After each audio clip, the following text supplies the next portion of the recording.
Amin. Beri tepuk tangan dulu buat Allah yang besar. Haleluya. Silakan duduk Bapak Ibu Saudara sekalian. Oke, shalom. Shalom. Ya, senang bisa ketemu lagi. Gimana kabarnya? Luar biasa. Oke, nah hari ini adalah seri selama 3 bulan. Pro M banyak membahas tentang arti kasih, tentang cinta, baik itu di dalam keluarga. Saya percaya ini bukan hanya untuk keluarga, topik-topik khotbah kita, tapi juga untuk para jemaat yang mungkin pasti semuanya pengen menikah, kecuali kalau Pastor Philip Anda dipanggil sebagai selibat, ya oke. Tapi bagi saudara-saudara yang akan merencanakan pernikahan, baik yang sudah in relationship atau di dalam sebuah berpacaran atau masih belum. Tapi ini penting bagi kita semua. Untuk kita ini boleh belajar tentang nilai-nilai kebenaran. Nah hari ini temanya adalah artificial love. Artinya bicara soal kasih yang yang semu, yang tidak sungguh-sungguh dibuat-buat, bukan itu. Artinya begini, di dalam kehidupan kita kadang-kadang kita ini punya angan-angan. Saya percaya sih setiap waktu kita menikah pasti harapannya pasti adalah bahagia, betul? Halo? Betul kan? Nah, beberapa waktu ini saya ketemu dengan beberapa pasangan yang datang kepada saya, lalu ada yang mereka menikah hampir 20 tahun, 12 tahun, 15 tahun, dan mereka di dalam konflik yang cukup berat. Ya tidak bisa dihindari, kadang-kadang dalam sebuah pernikahan ada banyak konflik. Nah konflik itu akhirnya membuat mereka memutuskan untuk bercerai saja. Nah dia datang kepada pendeta, izin pamit untuk bercerai. Ya ini agak lucu sih. Kalau pendetanya ngomong, oh silakan, haleluya silakan. Nah itu pasti pendetanya mungkin agak bocor halus. Tentunya kita akan perjuangkan pernikahanmu. Tentunya kita akan berusaha untuk memperjuangkan pernikahanmu. Kenapa sih? Lalu mereka boleh bercerita dan lain sebagainya. Lalu saya tanya, kamu tahu nggak tujuan pernikahanmu dulu itu apa kira-kira? 12 tahun yang lalu atau 15 tahun yang lalu. Ketika kalian memutuskan untuk menikah, itu kira-kira tujuannya apa? Ya bahagialah kok Yudi. Nah terus sekarang itu tidak bahagia. Makanya itu kita mau bercerai karena kita tidak bahagia. Saya bilang pernikahan itu, kamu salah mengambil sebuah target dalam pernikahan. Pernikahan itu tujuannya bukan bahagia. Salah. Kaget mereka, wah kok Yudi sesat ini mulai ini. Kan menikah harus bahagia, iya. Ya tapi tujuan pernikahan itu bukan bahagia. Bahagia itu cuma sebagai akibat saja. Tapi tujuan pernikahan itu adalah ini loh. Supaya gambar Kristus itu ada dalam hidupmu. Coba buka di Kejadian pasal 1 ayat 20. Saya belum masuk khotbah, ini pendahuluan dulu ya. Kejadian pasal 1 dulu ayat 26. Kejadian pasal 1 ayat 26. Oke.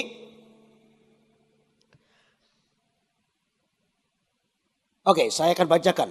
Berfirmanlah Allah, baiklah kita menjadikan manusia menurut gambar dan rupa kita. Supaya mereka berkuasa atas ikan-ikan di laut dan burung-burung di udara.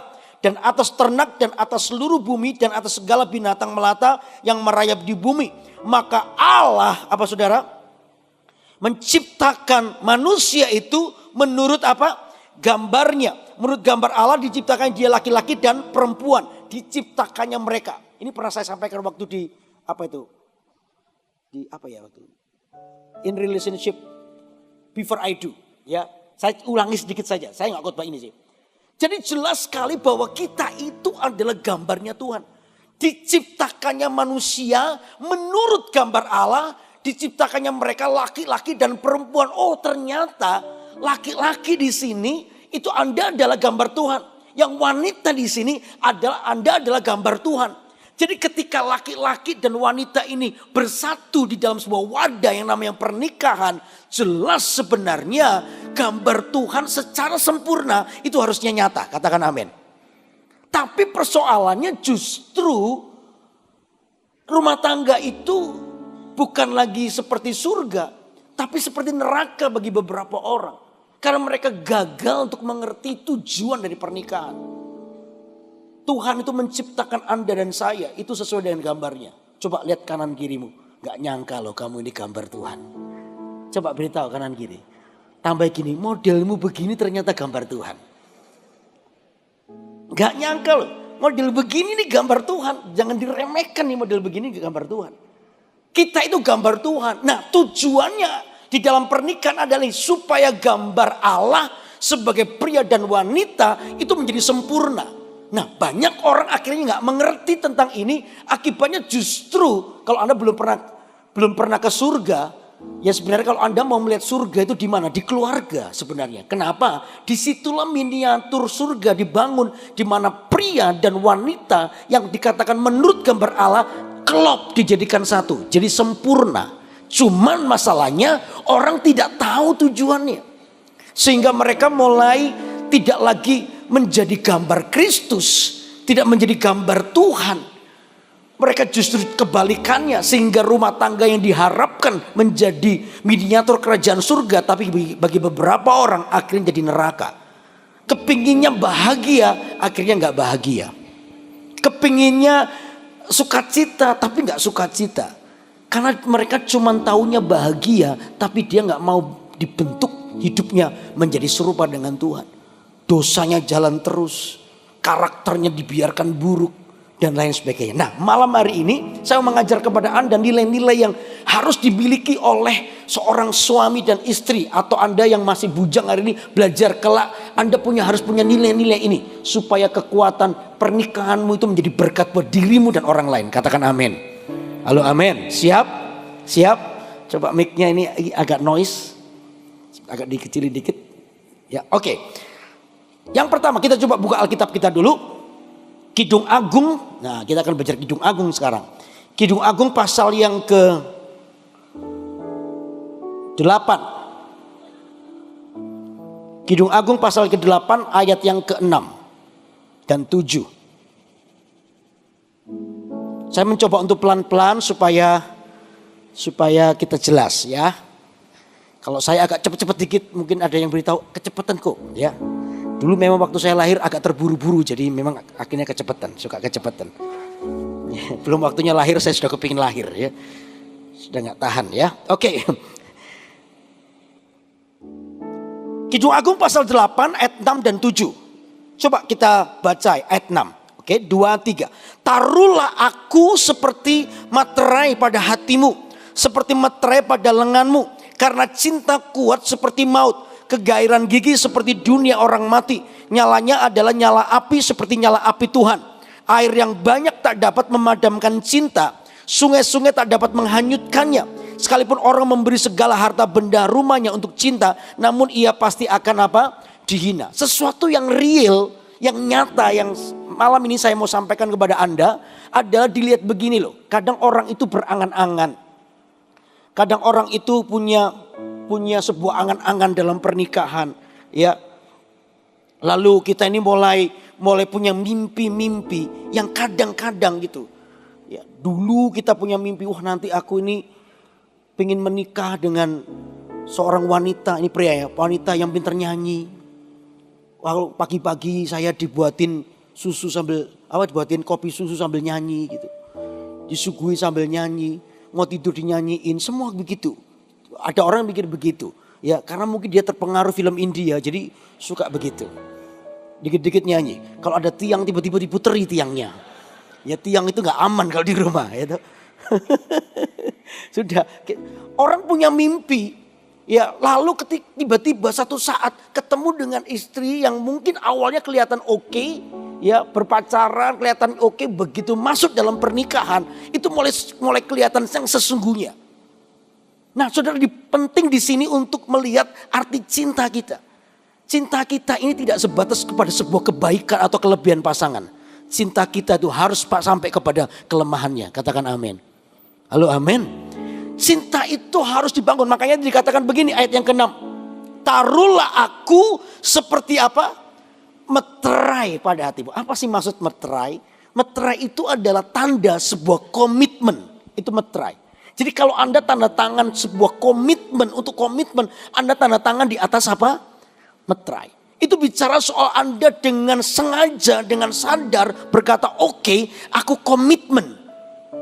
dalam pernikahan ketika di before I do gitu ditanyai, Saudara Yudi Kusmanto, apakah dengan ini mengambil Saudara Lee Debbie Kartini sebagai istrimu yang sah dan akan tetap mengasihi dia baik dalam waktu duka maupun suka, sehat maupun sakit, kelimpahan atau kekurangan, dan akan tetap setia menjaga dia sampai akhir hayat. Saya ini soal ribuan memberkati, jadi hafal di luar kepala.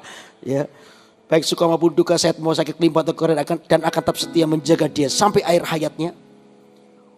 Waktu saya ditanya ini bukan pertanyaan hafalan. Saya ditanya itu dengan sebuah komitmen.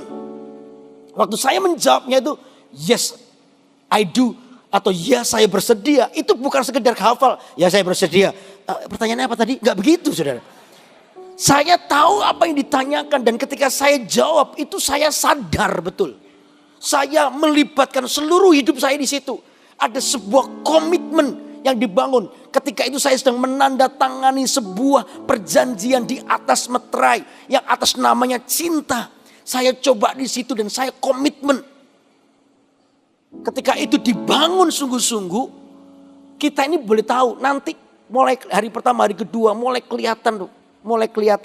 Makanya yang pertama slide-nya boleh dikeluarkan. Yang pertama itu, maksud saya satu-satu bisa nggak ya? Supaya yang lain nggak nyontoh gitu loh.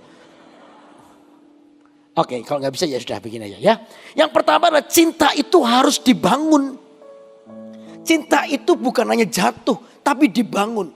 Kapan Anda boleh melihat cinta itu harus dibangun? Waktu kita tuh bisa melihat ketemu besok harinya mulai. Begitu hari pertama gitu atau hari kedua gitu mulai lihat kelemahan pacarnya. Atau pacarnya, suaminya. Suaminya ternyata tidurnya ngoroknya minta ampun. Gak pernah tahu tuh. Waktu pacaran kan belum tidur bersama-sama. Kalau tidur bersama-sama malah itu bahaya. Ya waktu hari kedua ketiga ternyata ngorok. Kalau ngorok itu ya gini loh. Kita tuh punya kemampuan telinga tuh untuk menyesuaikan tuh gampang. Tapi kalau ngoroknya tuh keluarnya beda-beda. Nah itu susah itu. Oh,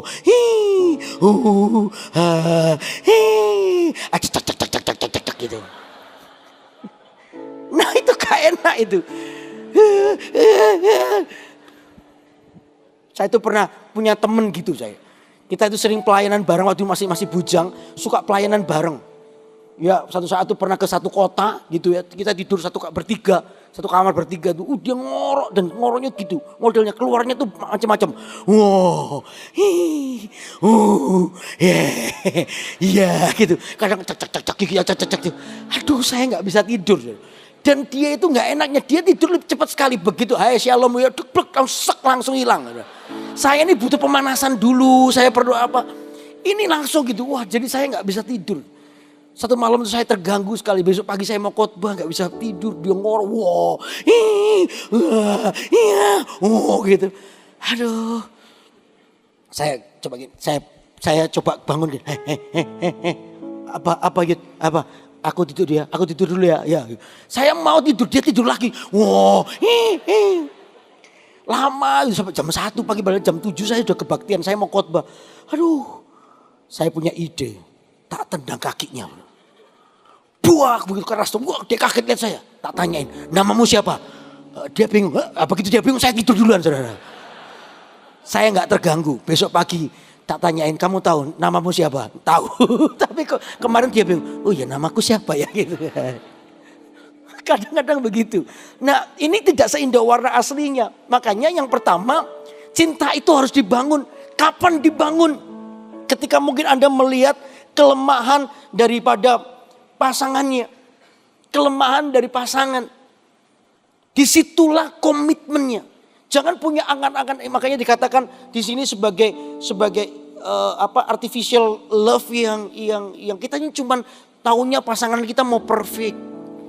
Ya, maunya pasangan kita ini luar biasa. No. Anda akan ketemu dengan kelemahannya. Makanya ini yang perlu dibahas satu ini. Taruhlah komitmen cinta. Amin. Halo, amin. Di dalam hati kita.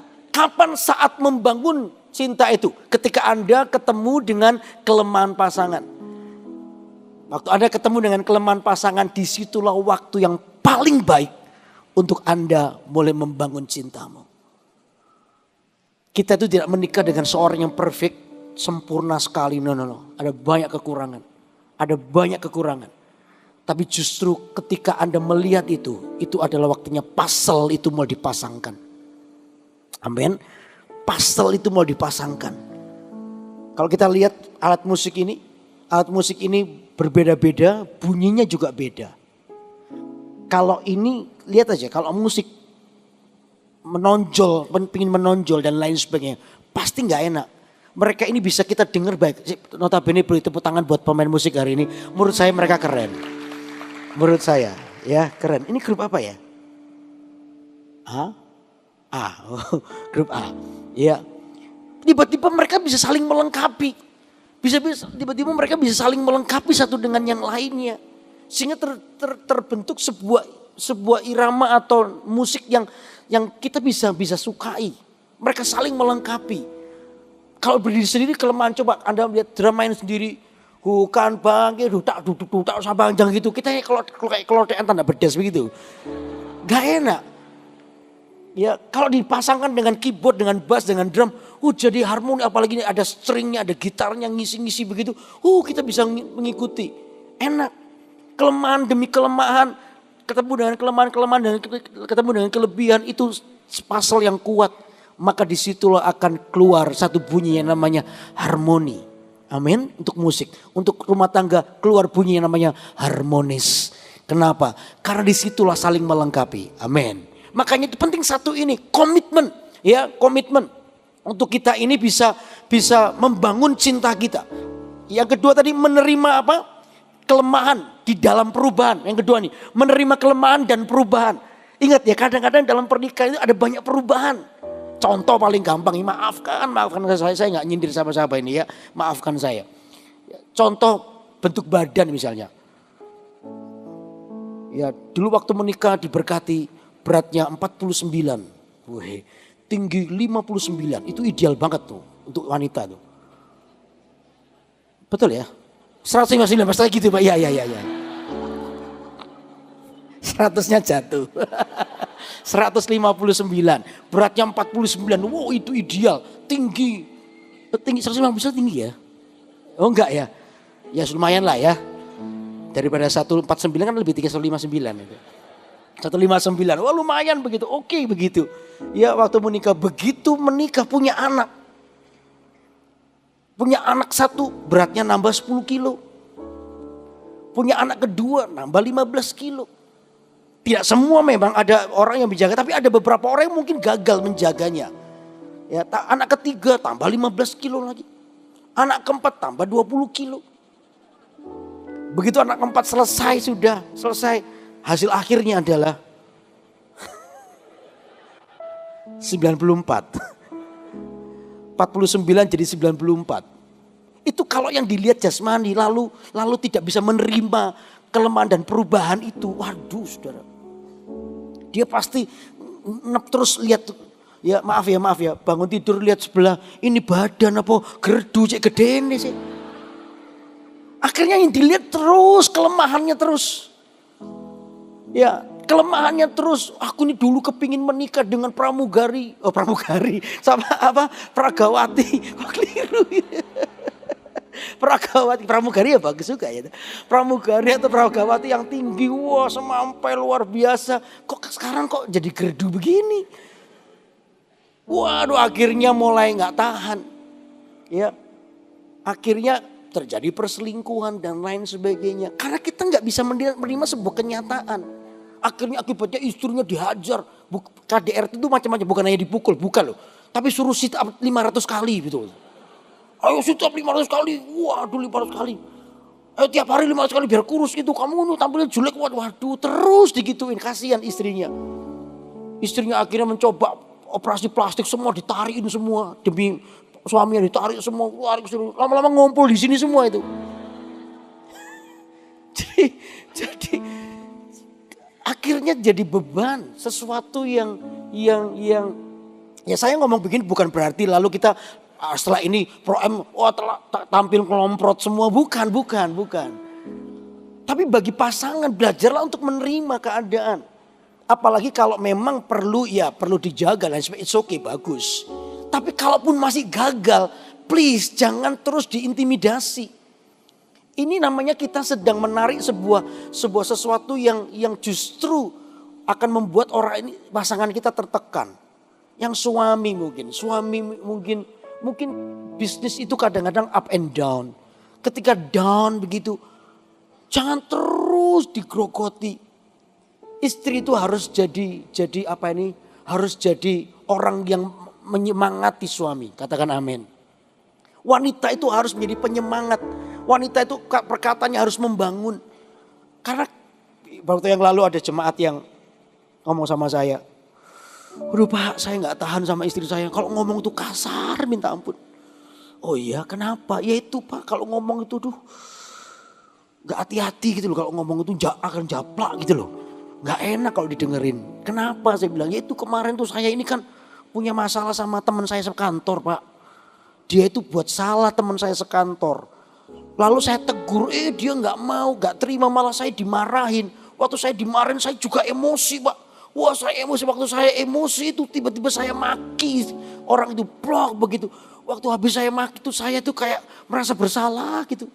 Tuhan, kemarin minggu barusan pendetanya ngomong, orang Kristen ya kalau sungguh-sungguh, kalau masih suka gosip, masih suka maki-maki, jangan-jangan waktu baptis mulutnya ketinggalan itu. Jadi perlu dibaptis lagi ulang mulutnya 5 kali. 1, 2, 3, 4, 5 menit. Gitu. Waduh saya gak enak hati saya Pak. Tak cari teman saya gak ada, dia pulang. Saya telepon gak diangkat teleponnya. Aduh saya gak enak. Saya ini pulang ke rumah, saya cerita sama istri saya. Dengan harapan istri saya itu ya menghibur, menguatkan lah. Saya cerita, Ma tadi di kantor si A itu mencekno sekali. Kok gitu ya dia itu. Dia itu salah tapi gak mau minta maaf, malah saya dimarah-marah. Akhirnya aku gak tahan kelepasan. Aku maki dia, brok begitu. Waduh habis maki itu aku gak enak, gitu, perasaan gak enak gitu. Gimana ya Ma? Itu wanita yang baik itu kan harusnya, udahlah Pak ya, oke. Kamu kan ini keceplosan. Udah besok pagi kalau kamu ke kantor, temui temenmu itu. Ya minta maaf sama dia yang pertama kali, cepat minta maaf ya. Ya udah. Oke, doain supaya kamu tenang dan sejahtera. Itu kan enak, istri itu bisa menjadi perkataan jadi tenang. Tapi kalau istri biasa kasar, gak bisa melihat itu, selalu melihat kelemahan, ngomongnya jadi gak enak. Makanya Pak, kamu tuh kalau ngomong tuh mulutmu dijaga. Mulutmu dijaga, mulutnya dijambak. Ngomong tuh pakai otak. Gitu. Benci aku, lah kan gitu. Itu saya percaya suaminya gak berubah, malah bunuh diri saudara. Kayak begini, ayo menerima sebuah perubahan. Kelemahan dan perubahan. Ya, oke. Yang ketiga apa? Ini saya masih ngomong soal komitmen ya. Cinta yang menggerakkan sebuah apa? Cinta yang menggerakkan sebuah perjuangan. Ternyata cinta itu bisa menggerakkan semua perjuangan kita. Ya, rela untuk bekerja keras, rela untuk berkorban, rela untuk saling mendahului, memberikan hormat. Saya dengan istri saya selalu punya prinsip, kalau kami ada konflik, selalu ini yang kami perhatikan. Saling mendahuluilah untuk memberi hormat, saling mendahuluilah memberi maaf atau meminta maaf. Saling mendahului. Ini adalah bentuk perjuangan cinta. Kalau bisa cinta itu konflik itu nggak boleh nginep di rumah kita. Tiap kali terakhir kita malam hari ketika kita berdua naik ke ranjang dalam posisi hati yang nggak enak dan sebagainya. Mungkin tadi habis konflik keras dan lain sebagainya, kita ngobrol, tegangannya tinggi juga, ngobrolnya sudah tinggi begitu. Ini yang saya lakukan atau istri saya lakukan dulu saling mendahului duluan. Kalau saya sudah begitu tuh agak kaku di tempat tidur begitu, tiba-tiba saya nggak ngomong apa, tangannya tak pegang gitu aja. Dia tahu itu kodenya. Udah, kalau sudah begitu dia lihat saya bilang sorry ya. Saya tidak ngomong soal persoalan, tidak. Kadang-kadang masalah itu tidak bisa dibahas karena itu mungkin terlalu besar dan runcing untuk dibicarakan. Karena sebuah pandangan, misalnya contoh nih, misal kita ini lagi desain kamar misalnya. Kita ini seleranya berbeda. Ya mungkin istri saya lebih mau simple, saya ini lebih mau yang unik gitu, macam-macam misalnya. Waktu itu terjadi sebuah perselisihan yang, loh harusnya begini, apa gini, kamu itu apa sih? Waduh, akhirnya memuncak begitu, akhirnya jadi gak enakan. Gara-gara cuman kamar. Udah, kalau udah begitu naik keranjang sudah, saya sudah kadang saya liatin begitu dan kita agak kaku, saya pegang tangannya. Istri saya sudah tahu itu, lalu dia noleh ke saya bilang, maaf sorry ya. Tadi itu ngomongnya kasar. Jadi saya mungkin nggak persoalannya mungkin belum selesai. Kalau dibahas lagi kita bisa tukaran lagi soalnya. Ya sorry ya. Soalnya kamar itu menurut aku kalau dengan melek, tukaran lagi. Nggak selesai ini. Jadi saya cuman hari itu saya selesaikan bukan di persoalan intinya. Kadang itu mungkin perlu dibahas lagi besok. Tapi yang penting hati kita ini beres, itu penting. Saya pegang istri saya, tangan istri saya pegang begitu. Lalu dia ke saya, sorry ya. Tadi ngomongnya agak kenceng ya. Ngomongnya keras. Iya kamu tuh ngomong, iya sorry. Wes ya, iya. Kalau itu sudah berdamai, kita pelukan saling doa selesai. Kita gak bahas soal kamar lagi. Besok pagi, setelah tenang itu kita bahas kamar. Ini yang sering terjadi ya, sering terjadi. Waktu kita mulai bahas gitu, tiba-tiba saya bilang gini, ya wes ikut idemu aja. Oh enggak, ide koko aja. Loh idemu, berlomba untuk saling merendahkan hati akhirnya. Ya untung gak tukaran lagi gara-gara itu.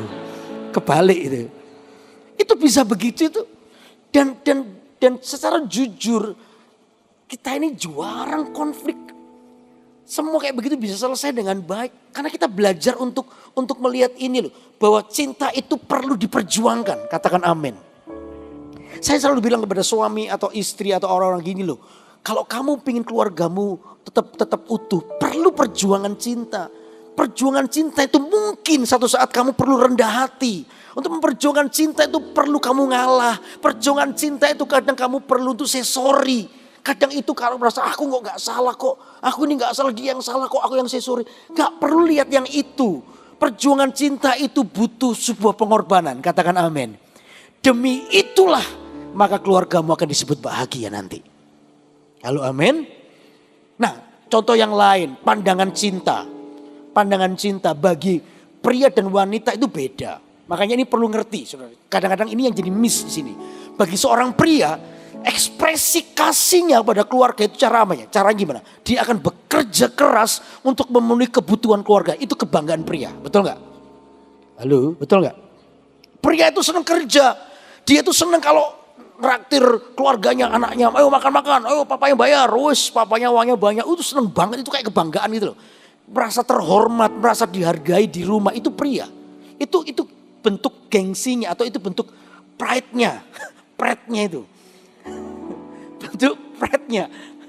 Jadi dia akan bekerja keras untuk supaya dia dihormati, karena itu memang kebutuhannya, kebutuhan sisi lain. Selain juga melihat bahwa dia bahagia kalau anaknya bisa beli sepatu bagus, beli baju, sekolah yang bagus, dia ajak istrinya pergi atau keluarganya jalan-jalan dan dia bayar semua. Oh itu luar biasa, itu kebanggaan bagi pria.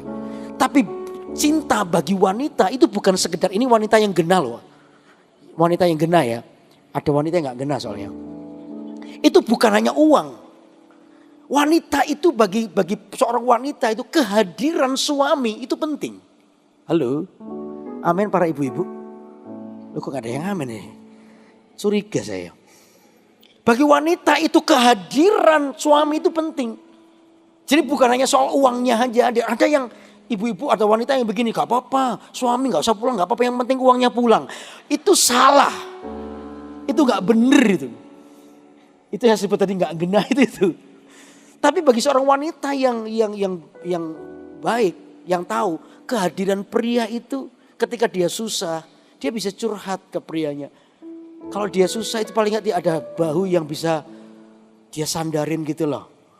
Ya, itu kehadiran penting. Nah, di sini kadang nggak cocok. Yang prianya, aku ini kerja keras buat biaya kamu. Masa kamu gak melihat begitu? Duh, wanitanya aku ngerti kamu kerja keras. Tapi kehadiranmu itu jauh lebih penting. Makanya saya kadang kalau pergi-pergi apa. Saya cuma ingat satu ini. Mesti telepon anak-anak. Kadang-kadang sama istri. Saya kadang ngobrol. Ya telepon. Kadang ya goda-godaan. Ya, saya godaan istri saya. Ya enak ya jadi kamu. Kalau tidur itu langsung tidur aja. Aku gak bisa tidur nih. Loh apa kok? Kenapa? Ya kan aku harus mikirin kamu dulu. Dia langsung iya gitu kan. Iya gitu. Kalau tak ngomongin saya nyanyi balonku ada 5 rupa-rupa warnanya meletus balon hijau dor. Hatiku sangat kacau. Saya tanya sama dia, kamu tahu nggak persamaannya kamu dengan balon yang tidak meletus itu apa? Gak tahu. Sama-sama ku pegang erat-erat. Yeah.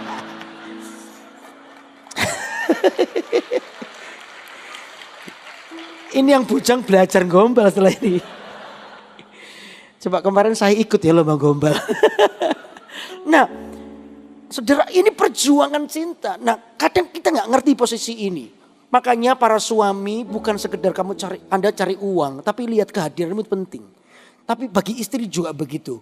Ketika suamimu itu kerja keras, dia ingin membuktikan cintanya, ada sebuah penghargaan, ada sebuah pujian, ada sebuah pelayanan untuk suamimu. Jadi kalau ini terjadi, saya percaya kita akan klop dan yang hal ini tidak akan pernah terjadi konflik. Katakan amin.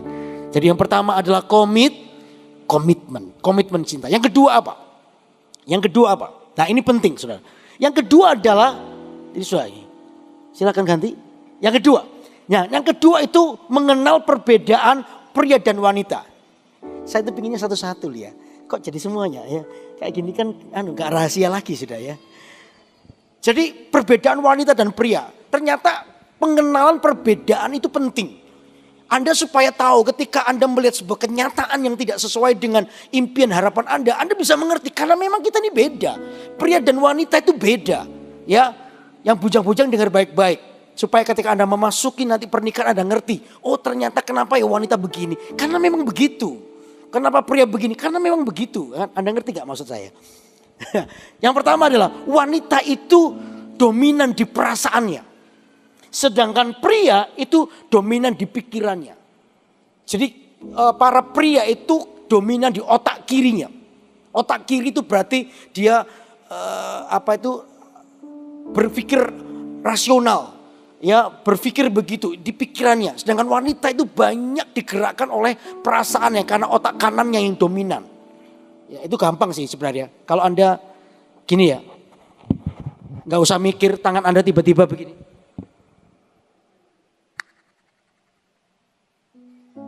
Tangannya begitu, lihat jempol mana yang di atas. Nggak usah mikir, serp gitu, jempol mana yang di atas. Fandi jempol apa yang di atas? Kiri apa kanan? Kiri toh. Ya berarti kita ini sama. Saya juga kiri. Jadi kita ini pria tapi kadang perasaan kita juga dominan. Berarti kita termasuk pria yang milu. Coba pria. Coba pria. Saya mau tahu. Ayo, coba. Kamu pasti kiri ya. Kanan di atas. Ya itu berarti benar. Itu yang benar. Nah, ini bukan benar atau salah. Nanti saya salah lagi. Ya, saya sama Dinda. Berarti kamu sangat yang wanita itu pasti yang kiri di atas. Coba wanita. Oke, saya mau tanya, yang kiri di atas ada? Ya banyak pasti. Nah itu saya nggak akan ngomong beda-bedaan begini ya, itu nanti ya. Itu adalah gambaran. Maka pria itu lebih banyak di pikiran, wanita itu di perasaan. Makanya kalau wanita ini ungkapkan perasaan, pria harap mengerti. Memang itu. Pagi-pagi bapaknya mamanya, "Pak, kamu teguran itu tetangga sebelah itu loh, Pak. Itu kalau parkir mobil itu di depan rumahnya kita nggak enak. Nanti saya tegur gimana?" Ya tapi kalau mau negur mikir dulu loh ya, jangan kesusu. Tapi kamu gak ngerti perasaanku sih, Pak. Perasaanku ini gak enak loh dia begitu loh. Iya tapi mikir dulu. Ya, tapi kamu enak mikir-mikir, kamu itu gak ngerti perasaanku. Nah kayak gitu terus saudara. Coba kalau anak sakit ya, begitu anak sakit. Yang nangis dulu siapa? Pasti mamanya. "Aduh nak, kamu kenapa ya nak? Kamu kok nyakitin, makanya kalau mainan itu hati-hati ya nak." Nangis lihat tuh darahmu itu mamanya. Ya, yang pria suaminya mikir, dokter mana ya? Dokter mana ini cocok, dokter mana ini kenal aku dokter. Itu mikir begitu. Begitu anak ini sembuh, yang ketawa dulu pasti mamanya. "Aduh puji Tuhan, kamu sudah sembuh ya nak, mama seneng ya nak." Papanya mikir, bayarnya pakai opo ya? Ya gitu. Ini perlu diketahui. Jadi kalau misalnya wanita mengungkapkan perasaannya, pria, kamu jangan main perasaan kamu. Enggak, itu memang dari dulu begitu. Ya, yang kedua sekarang. Yang kedua apa? Wanita itu di telinga lemahnya, pria itu di mata. Wanita itu lemahnya di telinga. Wanita itu kalau senang dipuji itu senang banget. Makanya saya sarankan para suami, pujilah istrimu. Amin. Jangan kalau istri lagi mencap-mencap di di kaca begitu, padahal dia pakai baju baru nih, dia mau menunjukkan suaminya, tapi dia mau surprise, dia mau lihat reaksi suaminya apa. Ya di kamar begitu, baju begitu, ini mau kebaktian nih. Ayo mah cepet mah, sebentar toh pak, padahal sudah selesai sebentar. Istri lagi nunggu suaminya memuji dia apa enggak, terus miring kanan, miring kiri, miring kanan. Ayo sudah loh mah, ayo mah, kita telat. Iya sebentar toh pak. Lama-lama papanya juga jengkel. Gini loh pak, lama-lama ya 2 menit lagi kaca itu bisa pecah loh gara-gara kamu ngaca terus. Udah ngomongnya gak enak. Dan gini loh ya, monyet itu dikasih baju tetap monyet. Ayo berangkat. Kamu setan ya. Pagi-pagi setan monyet ada di rumahnya.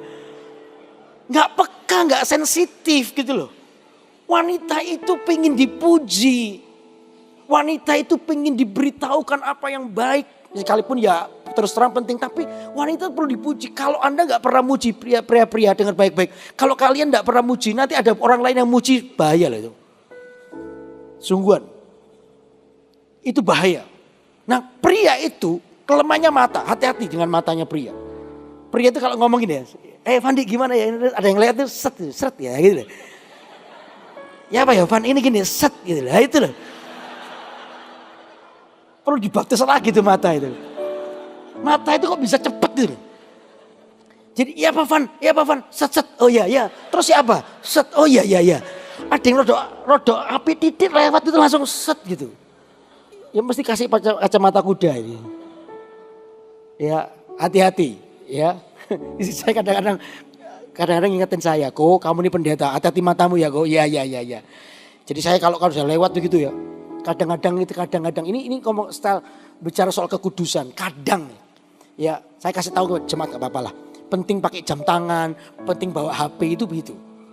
Jadi kalau misalnya dari jauh itu kan kadang-kadang kita di jalan apa itu kadang maaf sekali. Ada wanita-wanita yang mungkin bajunya agak super ketat dan lain sebagainya. Dan waktu kita lihat dari jauh gitu, waduh itu bahaya, ini mesti papasan nih. Nah jam tangan dan handphone sering menyelamatkan saya. Kalau begitu set aksi gak ada telepon. Ngini halo ya apa ya. Sana setelah lewat ya wes. Aman begitu. Hati-hati dengan mata pria. Karena mata itu menjebak Anda. Hati-hati ya. Yang ketiga. Wanita itu lemah di mulut. Pria itu lemah di perut. Di mulut, wanita itu di mulut. Makanya wanita itu ada yang teori ngomong tiap hari harus menghabiskan kata berapa? 15.000. 20.000 ya? 20.000 kata per hari. Makanya pria-pria harus ngerti kalau wanita agak cerewet itu memang dari dulu panggilannya begitu. Jadi jangan dimarahi. Jadi kalau saya tanya, kalau saya lagi pelayanan keluar kota lalu saya telepon sama istri saya. Halo, kau makan apa kau? Makan ikan. Ayo, ikannya dibakar kau. Iya dibakar. Enak loh kok kalau dibakar itu iya. Terus pakai apa kok? Ya pakai mentega. Harus sih kok ya. Gak usah pakai mentega. Itu waktu dibakar gini enak gini loh. Kok kamu lebih tua dari aku? Kamu harus begitu. Kau itu dikasih gini enak kok. Wah itu kamu. Ya. Yang makan saya, yang cerita dia. Ya gak apa-apa. Jangan diam. Gak gitu saya. Saya bisa digaprak. Pulang-pulang diseleding saya. Gak gitu. Oh iya, oke, iya. Terus terakhir saya kalau goda, yang makan aku kok yang cerita kamu. Iya, oke. Memang begitu. Makanya kalau malam mau tidur, ya tidur aja. Jangan begini loh, malam tidur. Halo, nih hari ini ada apa? Iya, itu. Jangan membangunkan singa tidur ya toh. Kalau mau tidur aja. Jangan sudah malam jam 10:30 udah ngantuk tanya basa-basi, hari ini apa yang terjadi? Dia akan cerita mulai awal pertengahan hingga akhirnya. Dia akan cerita terus, wah segini Anda sampai gitu. Sampai ketiduran. Kalau tiduran dia ngamuk, katanya mau cerita kok tinggal tidur. Aduh salah lagi.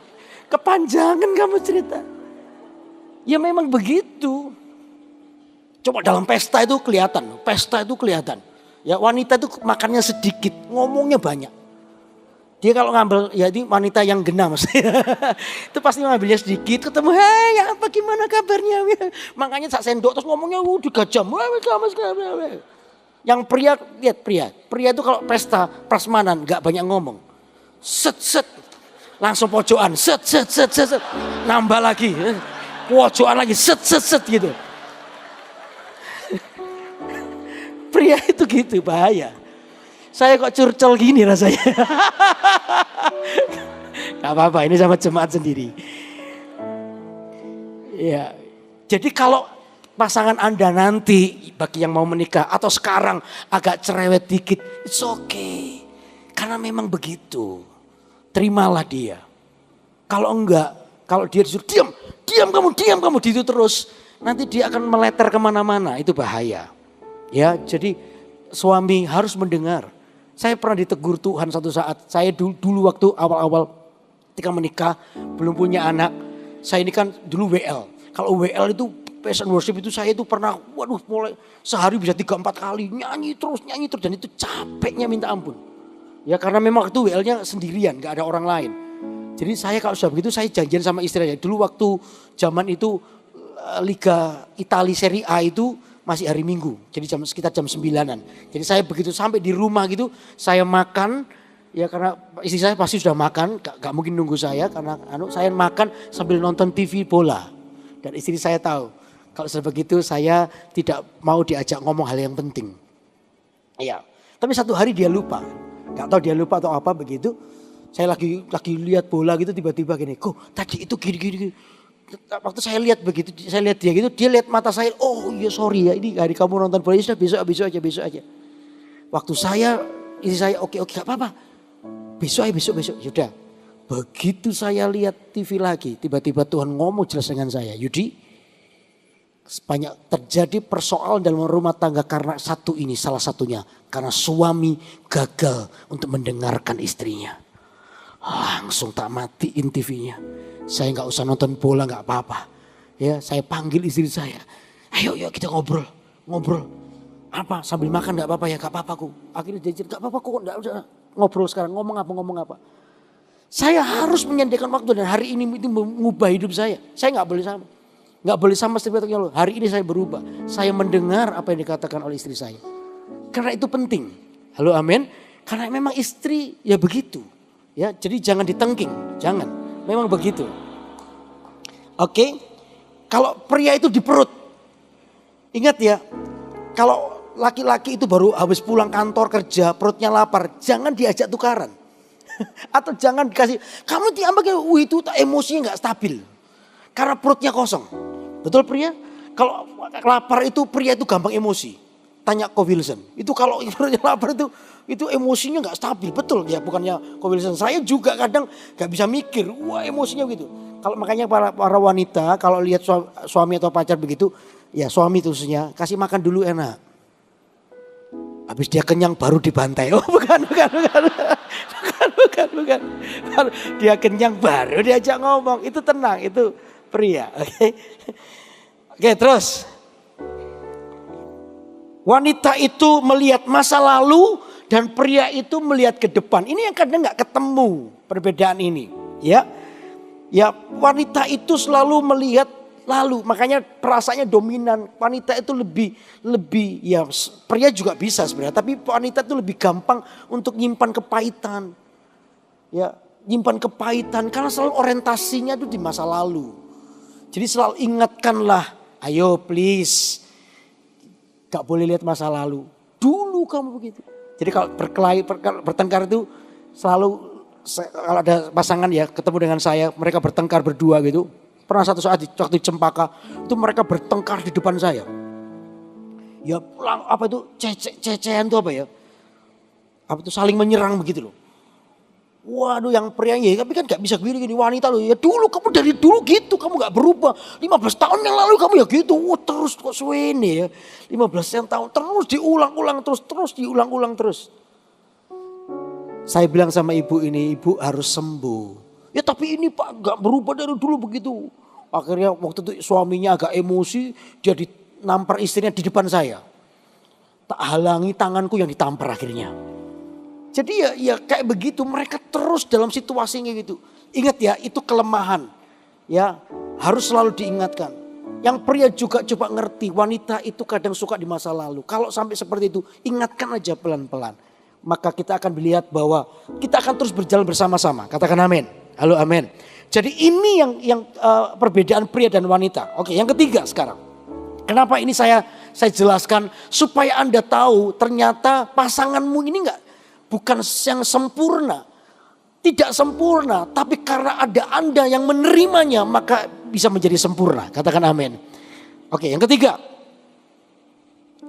Bagaimana kita hidup dalam cinta yang sesungguhnya ketika membangun manusia rohani sebagai prioritas. Ini penting. Saudara, membangun manusia rohani sebagai prioritas. Kadang kita itu gagal. Kenapa? Saudara, dunia ini semakin lama semakin buruk. Ada banyak godaan. Makanya saya ketika ketemu dengan para pasangan, saya selalu bilang sama mereka begini. Ya. Apa yang membuat pernikahan kalian itu bisa sampai terakhir, hanya maut yang bisa memisahkan kalian? Kuncinya apa? Oh, kita harus saling menghormati. Oke, saling menghormati, sabar, oke, rendah hati, oke, terbuka, oke, itu topping. Tapi sebenarnya kuncinya adalah keduanya harus mengalami sebuah pertumbuhan secara rohani. Kenapa demikian? Waktu Anda bertumbuh secara rohani, maka secara otomatis juga bertumbuhlah komitmenmu kepada kebenaran. Katakan amin. Halo amin. Kalau saya bertumbuh secara rohani, maka saya juga bertumbuh di dalam komitmen saya kepada kebenaran. Itu yang terjadi. Nah, komitmen kita kepada kebenaran itulah yang akan seringkali menyelamatkan pernikahan kita. Ke depan pernikahan kita ini, ya kalau ada yang mau menikah, pernikahan kita ini ada banyak godaan, percayalah. Saudara, dunia ini semakin kreatif untuk menjatuhkan keluarga. Dunia ini semakin kreatif, iblis semakin kreatif untuk mencoba untuk menjatuhkan keluarga. Dan itu memang sasarannya, tadi saya bilang. Keluarga demi keluarga mau dihancurkan dengan cara itu. Nah, caranya untuk Anda bisa komitmen, caranya Anda untuk bisa membangun pernikahan lebih baik adalah komitmen kepada kebenaran. Tiap kali mungkin kita diajakin selingkuh dengan orang lain, atau kita mulai tertarik pada orang lain, ingat ini, oke, insya Allah. Kita tuh cepat bereaksi apa yang benar, karena apa? Kita komitmen pada kebenaran, dan itu yang menolong kita. Ya, terus memiliki fokus dan tanggung jawab yang benar. Fokus kita bukan pada kekurangan materi saja. Lihat tuh, pertumbuhan rohani akan membuat kita berkomitmen pada kebenaran. Yang kedua, memiliki fokus dan tanggung jawab yang benar. Apa yang dimaksud dengan memiliki fokus dan jawab yang benar? Fokus kita bukan lagi pada kekurangan materi saja, tetapi ke arah pertumbuhan rohani. Tadi saya bilang kehidupan rumah tangga, kadang-kadang pekerjaan suami mungkin up and down. Kita nggak terlalu cepat bingung dengan situasi itu, tapi kita memilih untuk kita percaya. Dan saya percaya di dalam keluarga pasti ada berkat Tuhan. Katakan amin. Saya melihat ada banyak keluarga yang takut akan Allah. Di tengah-tengah semua persoalan yang dihadapi, Tuhan tuh selalu datang dengan mujizat. Tuhan tuh selalu datang dengan mujizat yang Tuhan lakukan. Dan ini yang luar biasa. Ya. Lalu yang ketiga adalah arah tuntunan berubah menjadi sebuah tuntutan, itu berubah menjadi sebuah penyemangat. Cara pandang kita ini berubah. Cara pandang kita ini berubah. Kita tidak gampang untuk lari kepada dosa, tapi kita ini mempertahankan kebenaran dengan baik. Cara pandang kita benar. Makanya suami istri, jangan gagal ini. Bangunlah mesbah keluargamu. Katakan amin. Bangunlah mesbah keluarga. Roh kita bersatu, sudah gak ada cara lain kecuali ini, duduk di bawah kaki Tuhan bersama-sama. Waktu Anda mulai berdoa, itulah sebenarnya terjadi sebuah kesatuan di dalam manusia rohmu. Saya satu hari yang lalu sempat ditanya, ada seorang pendoa syafaat datang kepada saya. Ko Yudi, saya mau tanya, ini bukan dari gereja Mawar Sharon, gereja lain, pas kebetulan kenal saya. Saya ini kan pendoa syafaat ya kok.